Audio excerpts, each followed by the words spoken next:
ಹೇ food court family, ಇವತ್ತಿನ video ಅಲ್ಲಿ ಬೇಗ ಬ್ರೇಕ್ಫಾಸ್ಟ್ ಮಾಡಬೇಕು ಅಂದಾಗ ಪಟ್ ಅಂತ ನೆನಪಾಗೋ ಚಿತ್ರಾನ್ನ ಹೇಗೆ ಮಾಡೋದು ಅಂತ ಹೇಳ್ಕೊಡ್ತೀನಿ. ಒಂದು ಕಡಾಯಿಗೆ 5ರಿಂದ 6 ಟೇಬಲ್ ಸ್ಪೂನ್ ಎಣ್ಣೆ ಹಾಕಿ ಅದು ಬಿಸಿ ಆದಮೇಲೆ ಸಾಸಿವೆ, ಕಡಲೆಬೇಳೆ, ಕಡಲೆಕಾಯಿ ಬೀಜ ಹಾಕಿ ಅದು ಸ್ವಲ್ಪ ರೋಸ್ಟ್ ಆಗೋವರೆಗೂ ಫ್ರೈ ಮಾಡ್ಕೊಳ್ಳೋಣ. ನೀವು ಬೇಕಾದರೆ ಕಡಲೆಕಾಯಿ ಬೀಜನ ಸಪ್ರೇಟಾಗಿ ಫ್ರೈ ಮಾಡಿಕೊಂಡು ಲಾಸ್ಟಲ್ಲಿ ಕೂಡ ಆ್ಯಡ್ ಮಾಡ್ಕೋಬೋದು.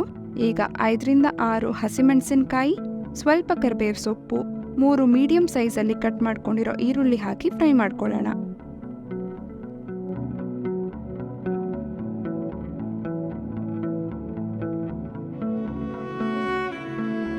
ಅದೆಲ್ಲ ಚೆನ್ನಾಗಿ ಫ್ರೈ ಆದಮೇಲೆ 2 ಕಟ್ ಮಾಡ್ಕೊಂಡಿರೋ ಅಂಥ ಟೊಮ್ಯಾಟೊ ಹಾಕಿ ರುಚಿಗೆ ಬೇಕಾಗಿರೋಷ್ಟು ಉಪ್ಪು ಹಾಕಿ ಮಿಕ್ಸ್ ಮಾಡ್ಕೊಳ್ಳೋಣ.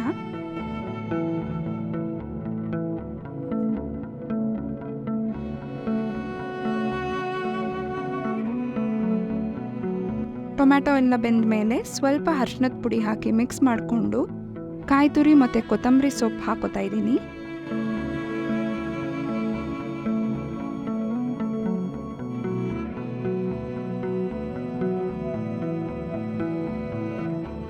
ಎಲ್ಲ ಮಿಕ್ಸ್ ಆದಮೇಲೆ ಸ್ಟವ್ ಆಫ್ ಮಾಡಿ ಅನ್ನ ಹಾಕ್ಕೊಂಡು ಚೆನ್ನಾಗಿ ಮಿಕ್ಸ್ ಮಾಡಿಕೊಂಡ್ರೆ ಚಿತ್ರಾನ್ನ ರೆಡಿ. ಬಿಸಿ ಬಿಸಿಯಾಗಿ ಸರ್ವ್ ಮಾಡಿ ಎಂಜಾಯ್ ಮಾಡಿ.